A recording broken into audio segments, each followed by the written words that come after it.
సహోదరులు, భక్తి సింగారిక పచ్చడి నుండి అనుదిన ధ్యానములు, అలసిన వానికి ఓరడించు మాటలు, నీతిమంతునికి కలుగు ఆపదలు అనేకములు, వాటన్నిటిలో నుండి యెహోవా వాణిని విడిపించును. కీర్తన 34:19.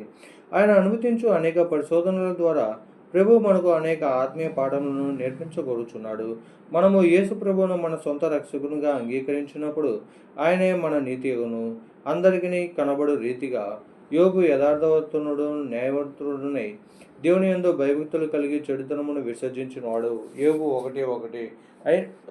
అయినప్పటికీ అతడు శ్రమల కర్మాగారము ద్వారా వెళ్ళిన తర్వాత అదే యోబు గ్రంథము 42:5-6లలో ఈ విధంగా చెప్పుచున్నాడు.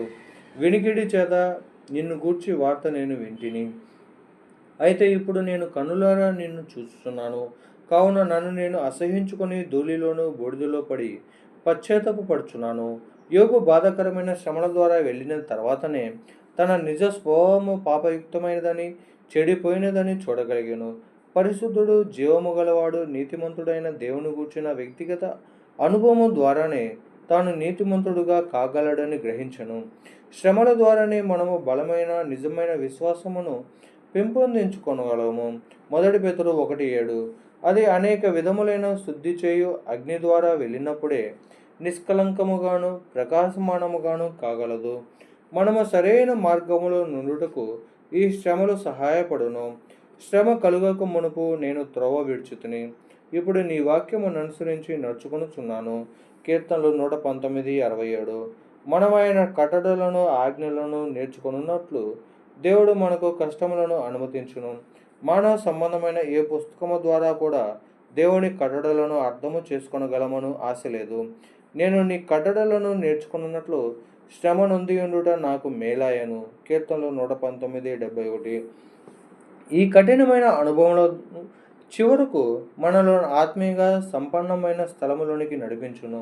మన ప్రత్యక్షతను విస్తరింపజేయను, మనకు విశాల హృదయము కలుగుజేయను. కీర్తనలు 66:12లో మేము నిప్పులలోను నీళ్లలోను పడితిమి, అయినను నీవు సమృద్ధి గల చోటికి మమ్మను రప్పించి ఉన్నావు అని చదువుచున్నాము.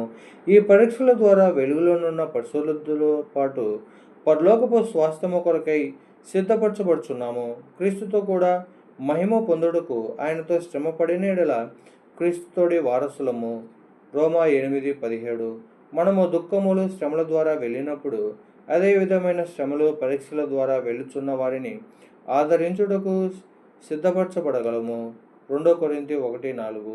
యేసుక్రీస్తు ప్రభు యొక్క నామము కొరకు మనము అపహసించబడి హేళన చేయబడిన ఆయనలో మన ఏకత్వము యొక్క విలువను చక్కగా గ్రహించగలము. మత్తయి 10:24-25. శిష్యుడు బోధకుని కంటే అధికుడు కాడు, దాసుడు యజమాని కంటే అధికుడు కాడు. శిష్యుడు తన బోధకుని వలె ఉండినా చాలును అని మనము చూచుచున్నాము. శ్రమలు మనలను దీనులుగా చేయును. పౌలుకు తన శరీరంలోని ముళ్ళు మిక్కిలి బాధాకరముగా నుండి ఉండవచ్చును. అతనిని దీనునిగా చేయుటకే ప్రభు అతని జీవితంలో దానిని అనుమతించును. 2 కొరింథీ 12:7-9.